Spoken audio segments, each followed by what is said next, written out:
આજે માગસર વદ બારસ છે, સોમવાર છે, 8/1/2024 વર્ષ છે. ગઢડા પ્રથમ પ્રકારનું 15મું વચનામૃત છે.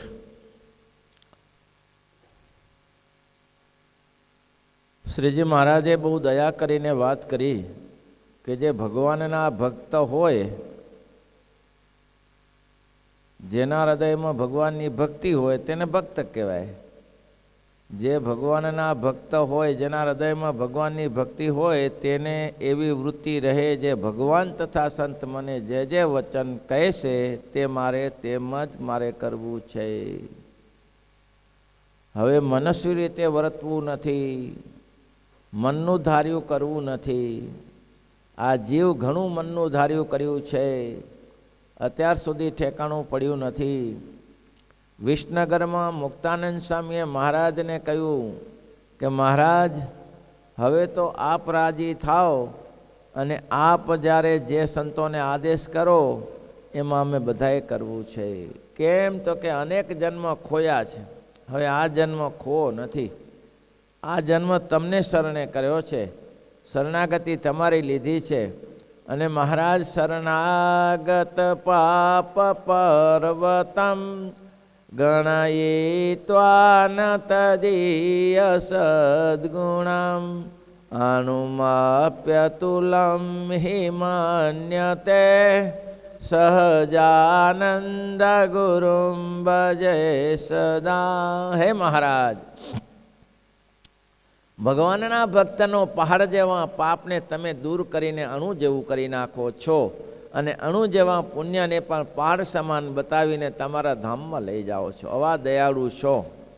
તો મહારાજ, હવે પછી પોતાનું મનનું ધાર્યું કરવા જશે તો કોઈ જન્મે ઠેકાણું નહીં પડે.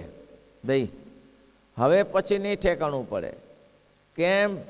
મહારાજે તો આશ્વાસન આપ્યું કે ચિંતા નહીં કરવાની, કદાચ તેને અધૂરું રહી જશે તો તમે સ્વર્ગમાં જશો, તો સ્વર્ગના પુણ્ય ભોગવીને પાછા પૃથ્વી ઉપર આવશો અને પાછા ભજન કરીને આગળ વધશો. પણ જે સમયે આપણે આ પૃથ્વી ઉપર આવવાનું થાય, સ્વર્ગનું સુખ ભોગવ્યા પછી, તે સમયે આવો સમાગમ રહે કે ન રહે?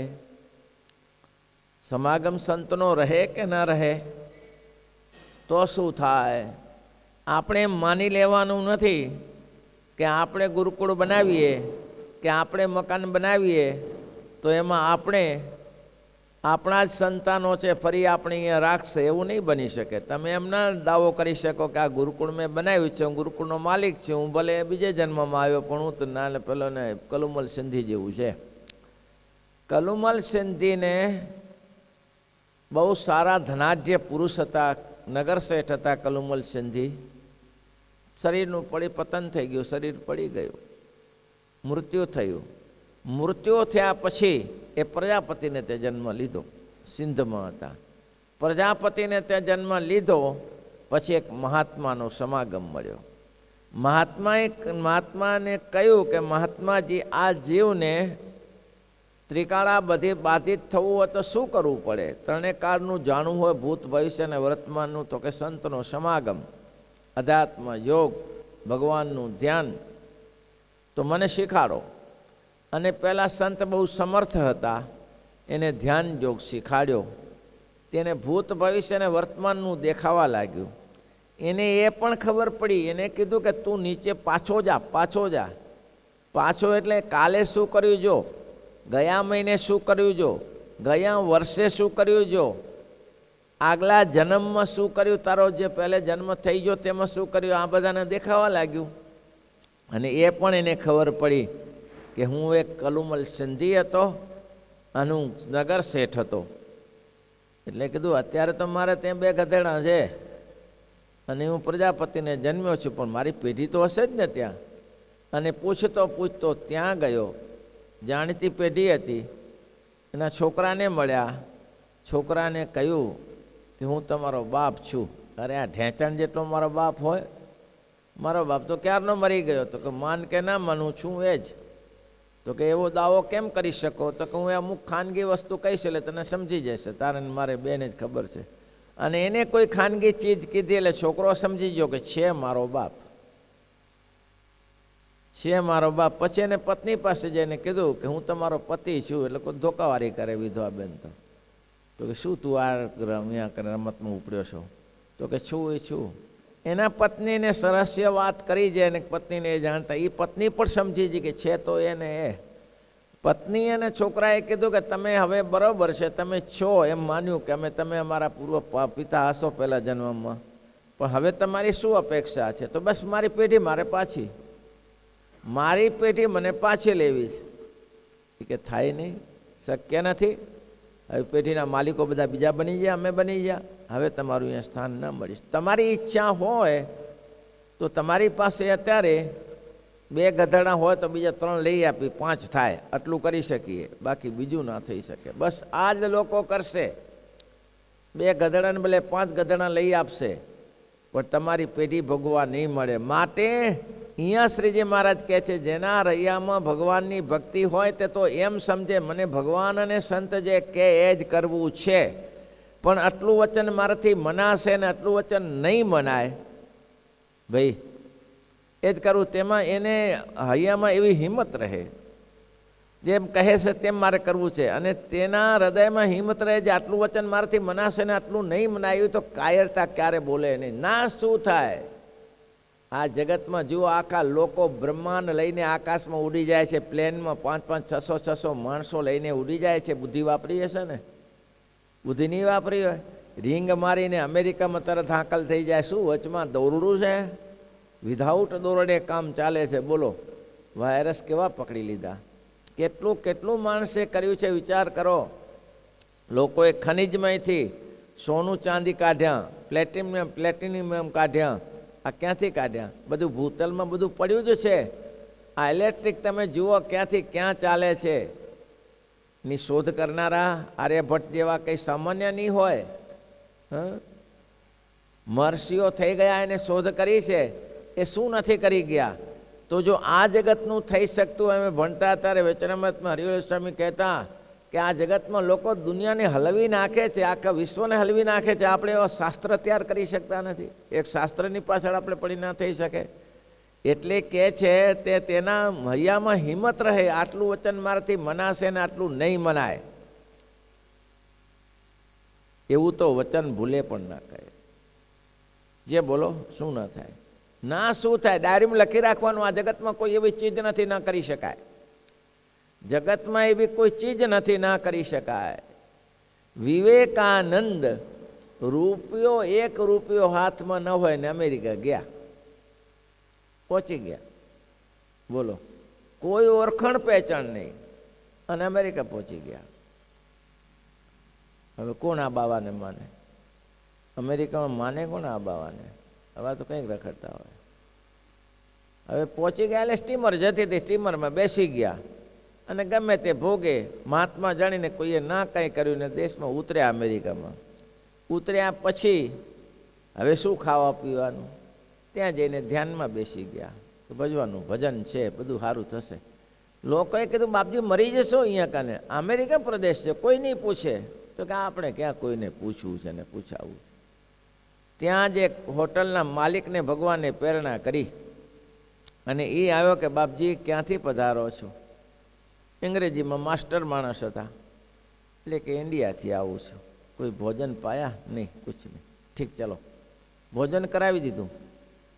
2-3 દિવસ પછી સભા હતી, એ હોટલવાળાએ સાચવ્યા. મોટી સભા થઈ શિકાગો ખાતે. શિકાગોમાં દુનિયા જાણે છે એ મોટી સભા થઈ. એમાં બધા પંડિતોને બોલાયા, બાબાજી પણ ગયા. હવે એને તો ખબર નહીં આ શું છે, એ પણ ગયા.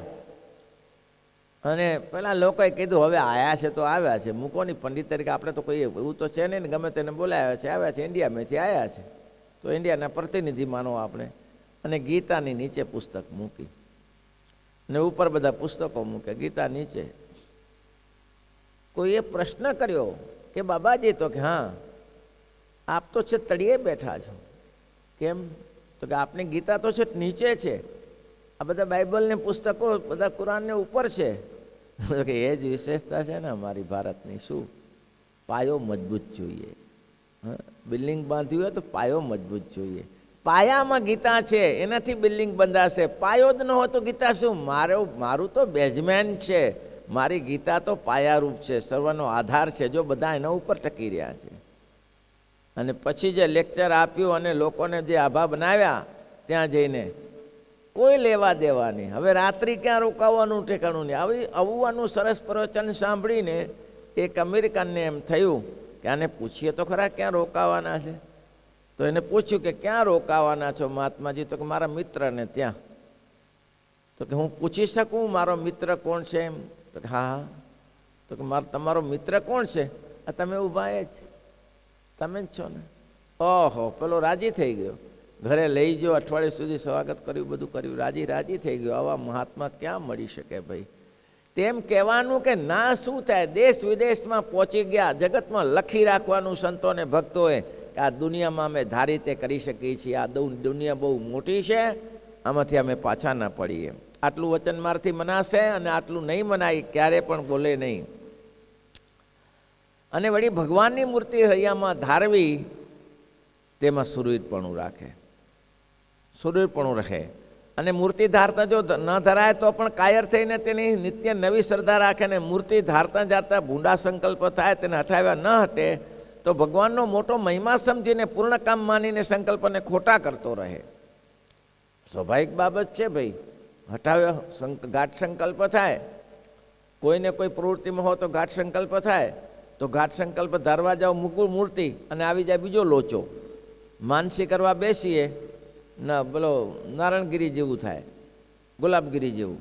ભુજમાં ધ્યાન કરતા હતા સાધુ બધા, तो गुलाबगिरी के हम भी करेंगे, हम क्या कम है क्या? ये स्वामीनारायण वाला साधु ध्यान करेंगे तो हम भी करेंगे. तो महाराज के क्या जगह ओછી છે, બેસ ને અહીંયા બેઠો પણ પછી અંદર કદડો ઉઠાવ કરે રે. બેઠા પછી અંદર કદડો ઉઠ્યો, ઘર ને પત્ની નહીં તો ગ્રસ્તાશ્રમી હતું. અને પછી તો ગમે તે મામ બેફામ બોલવા લાગ્યો. महाराज के ये समाधि जूठ है ने पाखंडे ने ढोंगे ने करवा लाग्यो. भगवान के અહીંયા આવ, બેસ, વાંધો નહીં, ઢોંગો તો આપણે બતાવી. લાધીબા ને ઉપર કોલસો મૂક્યો. મારે કે લે હવે તું એ મૂક. ભાગી ગયો, ઊભો રહેતો હશે તો એ કદડો ઉઠ્યા વગર ના રે ભાઈ. એ તો અંગ પ્રેક્ટિસ કરી હોય તો અંદર બેસાય. માનસીમાં 5 મિનિટ બેસીએ તો નરો કદડો ઉઠે છે, 5 મિનિટ માનસી થતી નથી, તો મૂર્તિ ધારવાની તો વાત જ ક્યાં રહી? મૂર્તિ શું ધરાતી હશે? મૂર્તિ આપને ધરાવી દેવા છે. માનસી 5 વાર નહીં થતી. એક સાધુએ મંદિર બનાવ્યું, બહુ મોટું મંદિર બનાવ્યું, ભવ્ય મંદિર બનાવ્યું.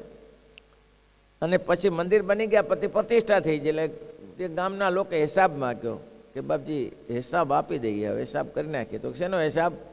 તો કે મંદિર બનાવ્યું, થોડા પૈસા વધતા હશે.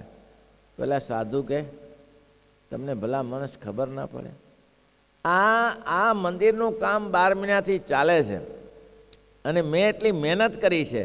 હું નથી તો હરખી પૂજા કરી શક્યો કે નથી તો માનસી કરી શક્યો, અને તમે મારી પાસે હિસાબ માંગો છો મેં એટલી મજૂરી કરીને. ત્યારે ગામના લોકોએ એટલું જ કહ્યું, સ્વામી મંદિર કરવાની જરૂર નથી.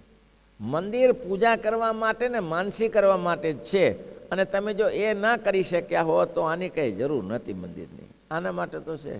બોલો શું કરવું જરૂર? મંદિર કર્યા પછી માનસી ન થતી હોય, પૂજા ન થતી તો મંદિરની શું કરવાનું? એટલે કે મૂર્તિ સુરવીર થઈને હૃદયમાં ધારે, અને મૂર્તિ ધરાતા ના, મૂર્તિ જો ધારતા ધારતા મૂર્તિ ન ધરાતી હોય તો કાયર થઈને મૂકી ના દે, સુરવીર થઈ જાય અને ભગવાનનો અતિ મોટો મહિમા સમજે. અધમો ધારણ પતિત પાવન છે. અહલ્યાનું કામ કર્યું હોય, જીવન ભક્તનું કામ કર્યું હોય, અને એ જો જેતલપુરમાં એ જે વેશ્યાનું જો કામ કર્યું હોય, લક્ષ્મીબાઈ વેશ્યાનું જો કામ કર્યું હોય, તો આપણું શું નહીં થાય? મહારાજ આપણા માટે કેમ નહીં કરી શકે? એ જે ભટકતી વેશ્યા, તેને ભગવાને શરણું આપ્યું ને અક્ષરધામની અધિકારી બનાવી હોય, એવા તો કંઈક દાખલા છે સંપ્રદાયમાં કે ભગવાને શું નથી કર્યું ભક્તોને માટે, તો મારા માટે શું નહીં કરે? એટલે કે છે મૂર્તિ ધારતા ન ધરણી તો કાયર થવું, સુરવીર થઈ જવું. અને સુરવીર થઈને શું કરવું? ભગવાનનો મોટો મહિમા સમજવો. કેવો મહિમા સમજવો? અનંત કોટી બ્રહ્માંડના અધિપતિ છે, કેટલી મોટે બેઠા છે. અક્ષરાધિપતિ, અક્ષરથી પર બેઠા છે. એને પછી અક્ષરધામ છે, જે અક્ષરના એક રોમ રોમની અંદર અનંત કોટી બ્રહ્માંડો ઉડતા પડે છે. એવા અક્ષરની અંદર અનંત મુક્ત સૂતા છે. તેમાંથી એક પુરુષને જગાડ્યા અને મહામાયા સાથે જોડ્યા, અને મહામાયાની સાથે જોડતા અને પ્રધાન પુરુષના અનંત જોડકા થઈ ગયા, અપાર જોડકા થઈ ગયા. અને એમાંથી વિરાટ સર્જાયું, અને વિરાટમાં બ્રહ્મા વિષ્ણુ ને શિવ ઉત્પન્ન થયા. અને બ્રહ્મા વિષ્ણુ શિવે પોતાની સૃષ્ટિ કરી અને મરીચ્યાદિક મહર્ષિઓને સર્જ્યા, કશ્યપાદિક મુનિઓને સર્જ્યા. પછી એના થકી દેવોને, દૈત્યોને, પશુને, પક્ષીને, પૃથ્વી, જળ, તેજ, વાયુને, આકાશને આ બધું સર્જાણું. ક્યાં પુરુષોત્તમ નારાયણ બેઠા છે? આવા ભગવાન છે તો મારું કામ નહીં કરે? રમતમાં ચપટીમાં કરે. હિંમત રાખો. બે તપસ્વી તપ કરવા લાગ્યા. બે તપસ્વી હતા, તપ કરવા લાગ્યા. એકને તો ઘણા વર્ષ થઈ ગયેલા તપ કરતા કરતા. બીજો નવો આવ્યો. બે તપ કરતા હતા. નારદજી મળ્યા. નારદજીને કે કઈ બાજુ? તો કે જઉં છું ભગવાનના ધામમાં, વૈકુંઠમાં. તાકે પૂછતા હોજો ને અમારે ભગવાન દર્શન ક્યારે આપશે? તમે તો સ્વતંત્ર છો. કે આ પૂછી લઈશ. કેટલાક સમય પછી નારદજી આવ્યા પાછા. નારદજી આવ્યા એટલે પૂછ્યું કે શું પૂછ્યું અમારું કાંઈ? પેલા જૂનાએ પૂછ્યું કે અમારું પૂછ્યું? તો કે હા હા પૂછ્યું. તમને છે ને દર્શન આપશે ભગવાન, તમને દર્શન આપશે, પણ આ જેટલી આ વૃક્ષમાં પાંદડાઓ છે ને એટલા વર્ષ થશે ત્યારે તમને દર્શન આપશે. અચ્છા, આ ક્યારે ઠેકાણું પડે? ઠેકાણું ક્યારે પડે? આ વૃક્ષના પાંદડા અપારો એટલે વર્ષ ક્યારે ઠેકાણું પડે? રોટલા બાંધી દેવાનું. નવો બેઠેલો એને કીધું કે ભાઈ મારું કંઈ પૂછ્યું? તો કે હજી તમારું લિસ્ટમાં નામ લીધું નથી, પણ એને ખબર છે કે કોઈ તપસ્વી તપ કરે છે. ખબર છે મારી? તો કે હા. વાહ વાહ વાહ વાહ, સરસ સરસ. પણ તમારું ઠેકાણું નથી હોય ભગવાન ક્યારે આવે એનું કોઈ નિર્ધાર નથી. તો કે મારી એને આટલી દુનિયા, આટલું મોટું વિશ્વ મોટું છે, એમાં એ મારું ધ્યાન રાખે છે કે હું અહીંયા તપ કરવા આવ્યો છે એટલી એને ખબર છે.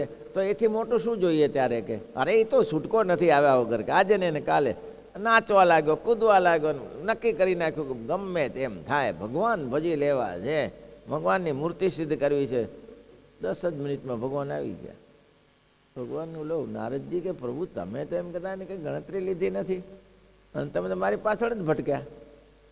તો કે આમ તો અંતર બહુ લાંબુ હતું, અંતર બહુ લાંબુ હતું, પણ આનું શૂરતા જોઈ, આનું શેતાન જોયું અને આની જે ઉત્સાહ જોઈ એટલે મને થયું કે અંતર કાપી નાખવું. એટલે કે હું તાત્કાલિક આવી ગયો. બસ શ્રદ્ધા હશે તો શું નહીં થાય? બધું જ થશે. મોટા મોટા સંતો આ કરી ગયા છે. અને મહારાજ કે પોતાને પૂર્ણ કામ માનીને સંકલ્પને ખોટા કરતો રહે ને ભગવાનના સ્વરૂપને હૃદયમાં ધારતો રહે. ધારતા ધારતા 10 વર્ષ થાય, 20 વર્ષ થાય, 25 વર્ષ થાય, 50 વર્ષ થાય, 100 વર્ષ થાય, પણ કાયર ના થાય. ક્યારે આવ્યા સિવાય છૂટકો જ નથી. જય હોમ કરીને ફતે છે આગળ પડી જાઓ. દેહ પાત્યામી અર્થ સાધ્યામી. આ સૂત્ર યાદ રાખો. દેહ પડી જાય તો પડી જાય, પણ મારું કામ સિદ્ધ કરવાનું છે, એ કરવાનું છે. ક્યાર થઈને ભગવાનના સર્પને ધારું મૂકી દે નહીં.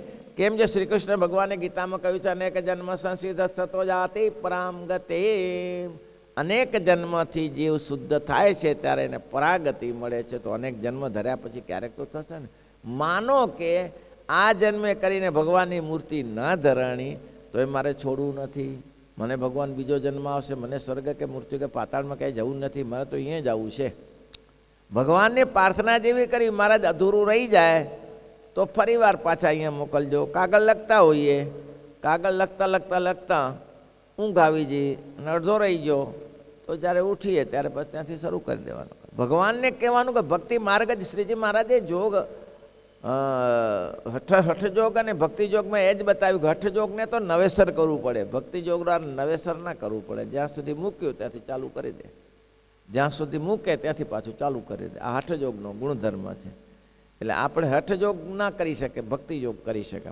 એટલે મહારાજ કે તે માટે એમ ભગવાનને ધારતો રહે એવું વર્તવું હોય તેને એવો વર્તતું હોય તેને એકાંતિક ભક્ત કહી. આ વચનામૃતનું સારાંશ એટલું જ છે. કયું? જેના હૃદયમાં ભગવાનની ભક્તિ હોય, જેના હૃદયમાં ભગવાનની ભક્તિ હોય તેને હૈયામાં એમ હિંમત રહે છે સંતને ભગવાન જે મને વચન કહેશે તે પ્રમાણે જ મારે કરવું છે. પણ એવું તો એને વર્તાય જ નહીં કે આટલું વચન મને મનાશે ને આટલું વચન મને નહીં મનાય, એવું તો થાય જ નહીં. જે જે કહેશે મારે કરવું છે. અને વળી ભગવાનની મૂર્તિ ધારવી, મૂર્તિ ધારવાની આદર રાખે અને મૂર્તિ ધરાવતા જો ઘાટ સંકલ્પ થાય તો એ પણ પાછો ન પડે. હિંમત રાખીને સુરવીર થઈને મૂર્તિને ધાર્યા કરે. અને આમ ને આમ ધારતા ધારતા ભગવાનનો મહિમા સમજતો જાય અને મૂર્તિને ધાર્યા કરે. મૂર્તિને ધારતા કરતા કાયર થાય નહીં કોઈ દિવસે. અને એમ કરતાં કરતાં મહારાજ કે 1 વર્ષની 25 10 વર્ષ થાય, 25 વર્ષ થાય, 50 વર્ષ થાય, 100 વર્ષ થાય, તેમ છતાં કાયર થઈને ભગવાનની મૂર્તિ ધારવી તે મૂકી દઈને. આ જ વચનામૃત પાછું 5માં આ જ કહ્યું છે, જે એવા જે ધ્યાન કરનારા છે તેને ભગવાન ઉપર એના ઉપર મોટી પ્રસન્નતા થાય છે. ભગવાનની મૂર્તિનું અખંડ ધ્યાન કરવું ને ધ્યાન કરતાં ભગવાનની મૂર્તિ ન દેખાય તો પણ કાયર થઈને મૂકી દેવી નહીં, એવા આગ્રહવાળા છે તેના ઉપર ભગવાનની મોટી પ્રસન્નતા થાય છે. વચનામૃત બોલો. હે અરે આ મેં કીધું ભગવાનની મૂર્તિ ધારતા ન ધરાય તો પણ કાયર થઈને મૂકી દેવું નહીં. ભગવાનની મૂર્તિ તેને આગ્રહવાળાને 5મા વચનામૃતમાં મહારાજે કહ્યું છે ને આગળનું 5મા વચનામૃતમાં કહ્યું કે એવા જે આગ્રહવાળા છે તેના ઉપર મોટી ભગવાનની પ્રસન્નતા થાય છે. તે માટે એમને એમ ભગવાનને ધારતો રહે એવું વર્તવું હોય ત્યારે તેને એકાંતિક ભક્ત ભલે મૂર્તિ દેખાય નહીં તો કોઈ ચિંતા નહીં પડે, એને એકાંતિક ભક્તની ગણતરી થઈ જાય. ભગવાનની મૂર્તિ ના દેખાણી પ્રયત્ન કરતા પણ એ એકાંતિક ભક્ત જ છે, એને એક જ અંત છે ભગવાન સિવાય બીજું કાંઈ નહીં. ઇતિ વચનામૃત શ્રીપતિમ શ્રીધરમ